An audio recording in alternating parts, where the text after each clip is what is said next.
As Tony mentioned, I am here today representing DeepGreen Resources, which is a Canadian company planning to become a world leader or a world-leading producer of base and strategic clean metals. And I'll go through what they mean by clean as we go through the talk. So this map is from the International Seabed Authority's website. The International Seabed Authority is a UN-appointed body to manage mineral resources in international, that sit below international waters. What we're looking at here are a number of contractors that have exploration licenses, and that's quite a key point. It's just exploration licenses to look for minerals and metals, and not rights to mine, which exist in the Pacific Ocean between Hawaii and Mexico over here. The nearest licenses are about 1,000 kilometers offshore and extend for thousands of kilometers offshore.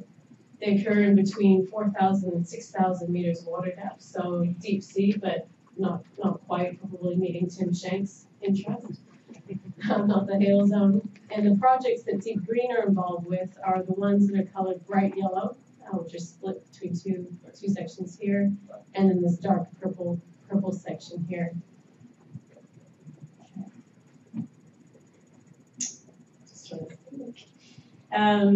As you can see, there are a number of other players in this field, and the U.S. is not one of them because they haven't ratified the United Nations Convention on the Law of the Sea. One of the reasons that so many entities are interested in these manganese nodule deposits is that they are very rich in nickel, manganese, copper, cobalt, as well as potentially rare earth elements and other minerals and metals. Okay, so this slide effectively gives away my punchline for the talk, and that is that we need to bear in mind as we're thinking about where future resources are going to come from, that the world's demand for minerals and metals is on the rise, and that includes to meet the demands of the green economy, and I'll go into what I mean by that. These minerals and metals need to come from somewhere, and it looks like seafloor mineral production is going to offer many social and environmental advantages for mineral development. We'll talk about those as well. But even so, it cannot be understated how important excellent environmental management practices are, and that includes, of course, good policy as we move forward. So setting the scene a little bit, how did we get to thinking about going to the sea for minerals? Historically, the world's mineral demand has been met through land resources, but land resources are becoming stretched with increasing associated environmental, social, economic costs. We as society, and I think that's an important point to make, that it's not just, you can't just label mining companies as bad and say it's them that's creating all the damage. We as society are creating the demands, and therefore creating the reason that mining companies are looking for new sources of metal all the time. Oops. So we as society are moving more rock per ton of metal. We're processing more rock per ton of metal. We're building larger and larger waste rock dumps, and there's this increasing challenge of what to do with tailings and other waste, which are often toxic. Mining on land often involves removing lots of trees, which of course contributes to deforestation and soil erosion. And indeed, a significant component of the world's future nickel supplies are contained within nickel laterite deposits, which predominantly occur in the world's equatorial rainforest regions. These are mines that don't yet exist, but they are in the pipeline to exist. And again, this is something that going to the sea could potentially prevent happening. So all of this means that we've got these increasing land use conflicts, and all of these things pose great risk for mining companies, but also the local communities that live around these areas. In addition, many of us like the idea of moving towards a green economy, which a big part of that involves using alternative energy sources over fossil fuels. And yes, moving towards a green economy does decrease our demands on fossil fuels, but what we've got to recognize again as society as we're making this choice is that we're increasing our demand for minerals and metals. A lot of these technologies are metal hungry, metal intensive, and will increase our demand for minerals. It seems to have a mind of its own. I'm trying to move my hand a bit. So, for example, if we consider wind power, a single 5 megawatt wind turbine indicatively contains 4 to 6 tons of copper, and that depends on the type of generator used in the turbine, about 5 tons of nickel, and about 15 tons of manganese. Now, each of these metals are found in seafloor nodule deposits. But what it means is that wind power requires significantly more metal than conventional power generation. And again, it's just this reminder that we need to be cognizant of the choices that we're making and what the implications are. And so, yes, we as society have choices to make. And I suppose the first one starts with our standard of living. And if we're going to choose to maintain our current standard of living with phones and computers and internet and cars and planes and even buildings, when most of the world is also trying to achieve a middle-class standard of living, which also requires metals, then we have got to accept that the world's demand for minerals and metals is going to continue to rise. And then we need to think about where they're going to come from. I know normally this slide serves as a reminder that we live on the blue planet, and I know that nobody in this room needs that reminder. But this world is blue because 70% of our planet is covered by water. And historically, mining activity has taken place on the other 30%, the land part, or another way of looking at it, the more rare part of our planet. And I think we've got to stop and ask ourselves, does that make total sense? Is there another solution out there? And another thing that we would argue for is that a holistic approach to decision making is needed. And when we are creating policies, in some cases it'll be absolutely fine to develop ocean policy completely separate from land-based policy. But there are going to be cases where they can't be, or it doesn't make sense to create policy completely independent of one another, especially when you have an industry such as mineral development, which could bridge both or potentially impact both areas. So again, we as society can choose to do things as we always have been done, and no, I haven't shown you a particularly pretty mine in this picture, and continue to look for minerals on land. But what are we really choosing by doing this? Are we choosing to mine lower and lower grades of material at higher and higher costs? Are we choosing to remove mountains? And this includes the Andes Mountains. I mean, we discussed a portion of the seafloor which hasn't recovered, but the Andes Mountains don't recover either. And then we need to look at how we can potentially help the seafloor recover if we are going to move forward with this industry. But are we choosing to remove mountains to get to ore bodies, typically with 75% of what is moved ending up as waste? And I think everyone in this room can recognize that every human activity impacts the environment in one way or the other, and it's our job, if we're going to be responsible citizens of this planet, to make sure that we're limiting the impacts of whatever those activities are. So what if we could choose to extract minerals from deposits which have grades much higher than what's being found on land? There's some research out there right now that suggests that a single nodule deposit could replace 3 mines on land, replace a copper mine, nickel mine, and a manganese mine. What if there were no mountains to remove? So on the seafloor, the deposits sit on the seafloor. They don't have to dig into the seafloor to get to them. What if no people needed to be removed? What if no rainforest needed to be removed? What if there was no acid mine drainage, no tailings ponds? And one of the things that sets DeepGreen apart, that did it on its own, but that was actually quite well timed.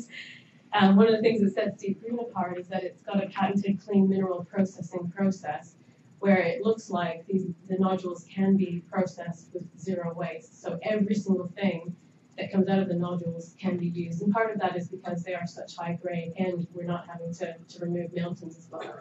And this really is where the deep sea mineral industry, or the seafloor mineral industry, got its start, and one of the reasons I get quite excited about working with it. So Tony mentioned I sort of bridged the NGO academic industry field. In fact, I think my nickname has become hybrid over the years. Not quite as cool as the Woods Hole ones, but still, they're vehicles. But these are some of the social and environmental advantages. We've gone through many of these. And then there's this other thing, which is reusable production infrastructure. So you're not building infrastructure which then is either left in place or then has to be removed. You've got tools which are located at the seafloor, connected to a pipe, connected to a vessel, which could all be then moved to the next site. And these are the basic components of any seafloor production system. And if you have any questions about these, feel free to ask me in the breaks. Again, I'm not going to go into this in great detail. These are summarized here are the main types of deposits which are currently being explored by various entities around the world, not just in that Clarion-Clipperton zone in the Pacific. Sulfides typically contain high concentrations of gold, copper, and zinc. Nodules, I've already mentioned, nickel, manganese, copper, cobalt, rare earth elements, and others. And then there's manganese-rich crusts.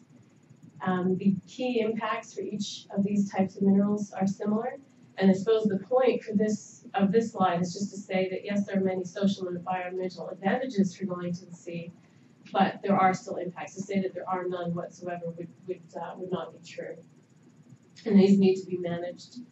Environmental management goals in the deep sea are no different to how we think about environmental management goals in any other environment, with the key aims to maintain overall biodiversity and ecosystem health and function, and developing strategies to reduce, mitigate, and wherever possible prevent impacts.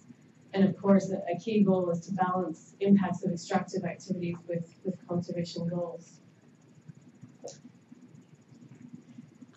Some example management measures, these are the things that the International Seabed Authority are thinking about and that the entities involved with developing these minerals are thinking about. Some of them are specific commitments of DeepGreen resources. One is employing methodologies and technologies to limit sediment resuspension during harvesting. The order and style of extraction, this was something that wasn't thought about in the experiment that Tony mentioned that was done 26 years ago, where they just removed 11 kilometers squared of the seafloor without thinking about, well, could we leave patches? Would that help? And I think what we're seeing is that once the hard substrate, once the nodules are removed, the only way to help it recover would be to then potentially think about reseeding it. So putting some kind of fake nodule down. And then we've got to think about how much would that cost. That could probably be in the millions in terms of ship time. Is that money better spent elsewhere? And these are all things that we need to think about as we move forward. Establishing set-aside areas. This can be related to order and style of extraction. So I'll go back to this for just a sec. We can think about mining in patches. So you're mining a section, leaving a section, mining a section, leaving a section, sort of like a polka dot scheme. You can also think about doing it in strips, where you mine a strip, leave a strip, mine a strip, leave a strip. And what we're seeing at the moment, most contractors, which are what people who have exploration licenses are called, most contractors are seeing that probably less than 50%, maybe even less than 30% of the ground is actually going to be mineable, meaning that at least 70% would be left. Part of this is establishing set-aside areas, and the International Seabed Authority has already been proactive in doing this, and they've set aside 9. These big, I think they're 400 by 400 kilometers boxes that are in this sort of green color. They've set 9 of these aside. They're called areas of particular environmental interest. In addition to that, each contractor will be responsible for establishing preservation reference areas within their future mining leases to make sure that zones are left behind to help with maintaining that biodiversity and ecosystem function goal. These are commitments here that DeepGreen has made, and the hope is that other contractors will follow. One is using a fully enclosed ore delivery system. Ore delivery system is just a pipe that brings the nodules from the seafloor to a surface vessel. Keeping that fully enclosed means that you're limiting interactions with the midwater column with the minerals, which is obviously an environment that's not used to interacting with them, unlike the deep sea.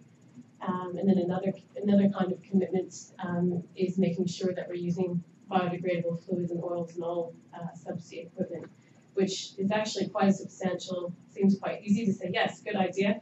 That is quite a substantial financial commitment, but what it means is that if there is a leak, the impacts of it are very much minimized.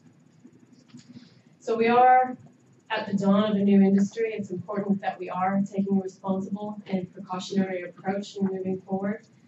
One of the things we think is very important is making sure that there's a participatory approach to how this industry is developed. And one of the things DeepGreen has committed to is early, transparent, and inclusive stakeholder engagement. We've already held a few multi-stakeholder workshops to develop plans and programs. The most recent one was in December, where we laid out our environmental plan and basically planned to develop our environmental impact assessment and impact statement. Invited all the other contractors to come, some of the world's best scientists who are used to working with nodules as well. And that's definitely moved our program forward. And it's just to make sure that we're getting input early on from key stakeholders, and the International Seabed Authority was invited as well so that they could hear concerns firsthand, but could also be part of developing those plans and programs.